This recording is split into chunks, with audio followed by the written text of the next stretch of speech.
have given to me all I need, and I pray for your will to be done.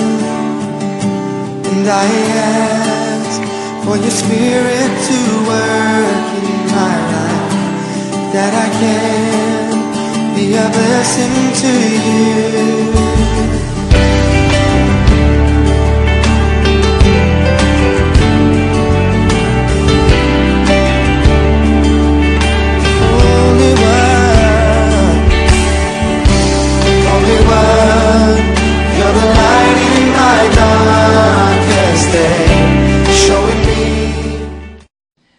Kaya nga po yung ala-ala ng kabutihan ng Diyos, yung ala-ala sa pabor ng Diyos, walang pwedeng makaawat sa akin sa pagpapatuloy sa paglilingkod sa Kanya.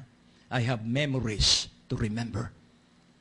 Kaya nga po, yung balik-balikan kung paano ka kinaawaan, kung paano ka kinahabagan ng Diyos, sapagkat yun ang simula ng magandang buhay. Amen po ba? Be hopeful for tomorrow has never happened before. Magikang puspos ng pag-asa sapagkat pwedeng gumawa ang Diyos ng dakilang bagay sa iyong buhay. Pwede kang iangat ng Diyos ng kakaibang pag-angat. At pwede kang tustusan ng Diyos ng pagtustos. Pero He is waiting for your yes. Ang Diyos po ay napakabuti. Ngayon natin pong unawain sa Hebrews chapter 2 verse 1. Yun pong di pagpansin sa salita ng Diyos. Nagre-reflect ako sa aking sarili. Dati wala akong hilig sa Biblia. At nung magkaroon ako ng pagkakataong magkaroon ng Biblia noong 1975, humiling ako sa Diyos, literal na paghiling. Dahil lang umalis kami sa hanap buhay at umuwi kami ng probinsya. Kaya't kailangang magnegosyo kami. At ako'y nagnegosyo, backyard poultry at piggery. Ibig sabihin ng backyard, yung kaunti lang yung manok, kaunti lang yung baboy na aalagaan. At natuto ako instantly na maging karpentero.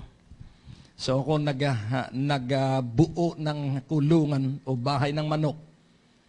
Ano ba naman at nung aanihin na yung manok? Kailangan ay 45 days para hindi lugi. At nung 45 days, saka bumagyo.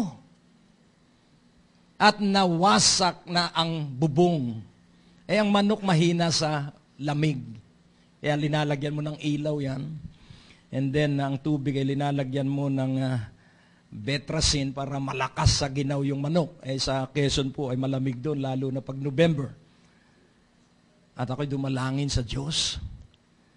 Hawak ko ang Biblia, kung totoo ka pong Diyos, sana po 2 lang ang manok na mamatay. 200 ang manok yon. Dahil pag namatay yon, tapos na yung huling puhunan namin pagkatapos ng pag-resign ko sa trabaho. Abay, ang Diyos pala ay mahusay. 2 nga lang ang manok na lulugo-lugo out of 200. Basa halos lahat yung manok.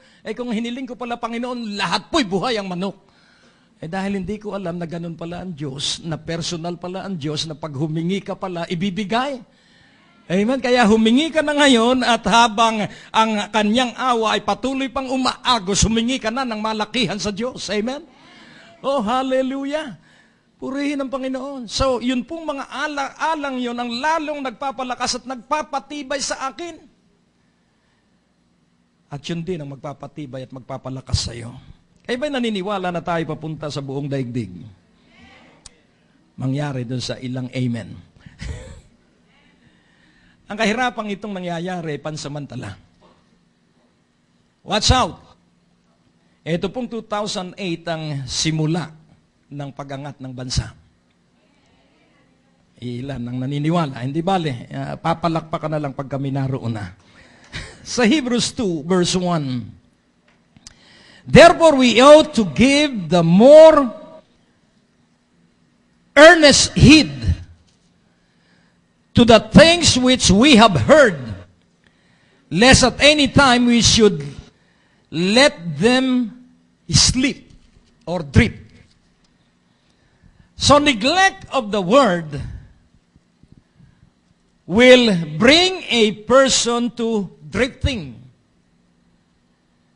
Kaya nga, do not hold on the word lightly. Hold on the word tightly. Huwag mong hahawakan ang salita ng Diyos ng maluwag. Panghawakan mo ang salita ng Diyos ng buong higpit. What you believe, expect that it will happen to you. But you have to picture what you believe. Yan, napakahalaga po ng salita ng Diyos. You have to picturize the Word. Tingnan mo yung salita ng Diyos na nagaganap sa iyong buhay. At makikita mo na yung kasipagan mo ay nakaugnay ay dun sa iyong pinapangarap na nasa salita ng Diyos. When you picture yourself based on the Word of God, all your energy will rally on that performance of that you have seen in your imagination. Kaya nga po ating unawaing mabuti na ang salita ng Diyos ay naglalarawan kung ano ka magigi. Amen po ba? Ano ang sabi ng salita ng Diyos? Ikaw ay may maunlad na buhay.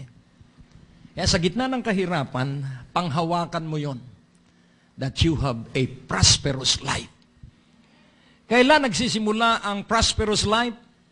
Within the moment you believe. Kaya nga po ating unawaing mabuti, drifting comes from neglect. So, the neglect of the Word will result on drifting from the Word. So, if you neglect the Word, tatanungin ko po kayo, gaano kahalaga sa inyo ang Biblia? Sa bahay, napakarami po ng Biblia.